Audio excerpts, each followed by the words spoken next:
How's it, guys? The Lions have done it again. They've come through with a relatively confident win over the Brumbies, beating them 36-24 in what I would say is a pretty back and forth game. So bear with me, like and subscribe, and let's break down this game. So, first up, I always say this, the Lions, they started off slow. They start off slow in every single game. Oftentimes, they're starting off slow in the beginning of the first half before they are really able to get into the swing of things. And there's no change here. They struggled in the beginning. The Brumbies put a lot of pressure on them, but as the game went on, as the first half, kind of unfolded, we started to see the Lions gain a lot more confidence. They got a lot more flow to them. They started to attack much better, but the first half was just ridden with mistakes. There were handling errors, there were unnecessary things being given, and at points it was frustrating. But I wouldn't necessarily say because the Lions were playing horribly. It's just the Brumbies were playing really well. And as we saw throughout the game, they actually defended really, really well, but they could not keep out the Lions. The Lions were dominant in attack. We'll break down the stats in a little bit, but again, the Brumbies put through a really good performance, quite possibly the strongest performance as of yet, which is understandable considering I think they finished third in the Super Rugby. So they were no joke.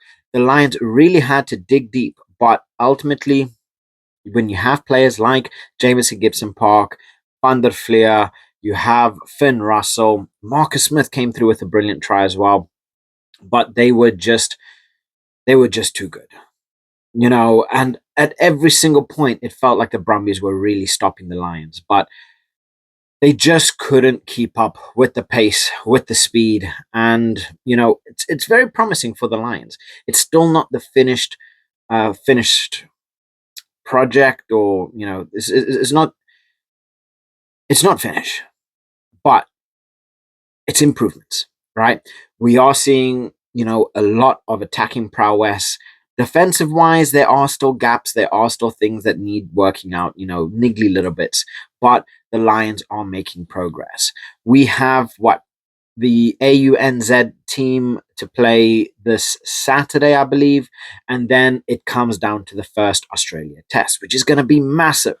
A lot of these players would have had a lot of time to really get into the swing of things. Honestly, I feel Marcus Smith, with his performance today, kind of does say to Finn, that he says to Andy Farrell,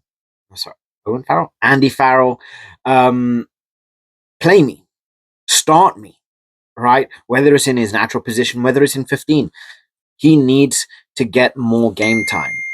Honestly, I feel he put in an absolutely stunning performance. He did really well, and I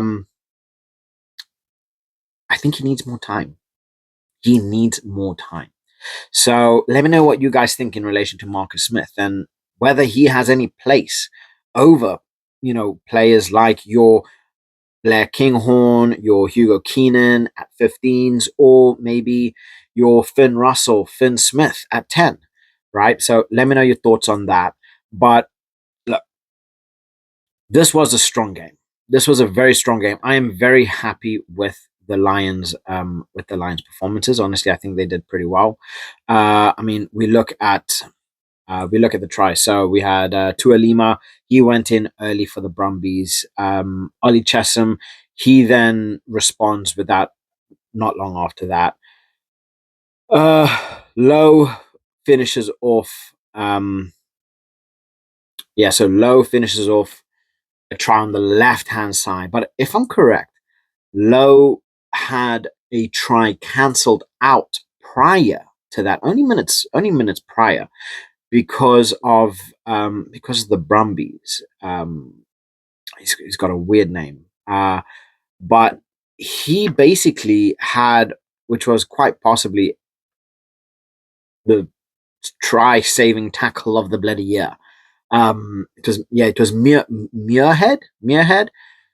Lowe literally went down, and the guy managed to hook his leg underneath the ball, and he just managed to stop it and just held it up. And honestly, I do feel if it was given a try, like if the referee had given it as a try, it would have stayed one because there was no evidence to fully rule it out. Same way the referee on-field decision was no try, but because they didn't have any concrete evidence, it was ruled out. Fair enough. I thought it wasn't a try, but my word, that was close. And then Lowe comes through a couple minutes later with pretty much the same spot, but he made sure that he was clear and free this time. So, yeah, like these are the kind of moments where the Lions are so good in attack. They're so quick. They can break so easily. But, you know, there comes moments where they just, where they just break down, like Tool with his try in the 37th minute. But then we started to see in the second half, right? We started to see in the second half where Ringrose comes through with a bloody beautiful dummy. Creighton comes in on the 51st minute. We then see Van der Flier with a maul try on the 70th minute, and then, if I'm correct, the Brumbies scored again in the last few minutes. But like I say, there was a lot of back and forth, but it just felt like the Lions had a little bit too much going forward. The Brumbies really struggled to contain them, and the performance of Gibson Park was phenomenal. It was out of this world. Finn Russell just looked confident. He looked strong. He was present. And this is what I say. When Russell is playing his game, he's damn near enough unbeatable. He was just everywhere. His passes were brilliant. His spot kicks were good. This is a Finn Russell to be scared of. This is a Finn Russell that cements his place for the Australia games. And honestly, it's going to be Gibson Park, Finn Russell starting for Australia. I think they've kind of nailed down those positions. So it's going to be interesting to see what Andy Farrell's going to do going into the ANZ game. I think he's going to mix things up quite a lot once again. Try to give a couple more partnerships prior to the Australia game. But I do feel that the team that's going to play in the AUNZ game is probably going to be the team that we're going to be looking at starting for the Australia game, because I think Farrell is going to want to get his number one squad out, right? To have a game to play together in a test experience, to actually bond with each other on the field prior to the Australia game. So I do think the team that starts this weekend is going to start Australia, right? Because they would have had time to train, have time to bond, have time to work with each other, and then really just use that momentum, use everything. And then obviously if they win, I'm pretty certain they are going to win. But this AUNZ squad is no joke. Pete Samu is a monster. And there's a lot of players there that are, kind of looking to say, we deserve a lot of our places back. But anyway, I digress. Yeah, that squad is going to be the squad that plays up against Australia. So I'm expecting a big, strong, heavy forward team. I think we are going to be seeing the likes of Van der Flier there, Jack Conan, Porter or Genge, I don't know. Sheehan's an outright starter. Same thing like with the tight head. I don't know. It could be Will Stewart. It could be Beelum. I've really been liking the performances of Beelum. I don't know, right?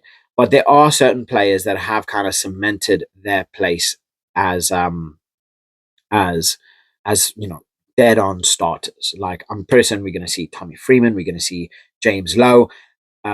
Which I'm pretty certain are guaranteed starters there as well. But I don't know. Progress. There's a lot of progress here. And guys, let me know what you guys think about Olly Chessum at 6. Olly Chessum at 6. I did not mind that. But otherwise, look, let me know what your thoughts are in the comment section below. The Lions put in an absolutely stellar performance. Yes, they were taken at every point, and they were made to suffer at points. The Brumbies are no joke and definitely no pushovers. But I can't wait for the weekend and more promising results. So, can the Lions actually go the entire series without losing a single game? I don't know. Let me know your thoughts in the comment section below. Catch you guys later. Bye.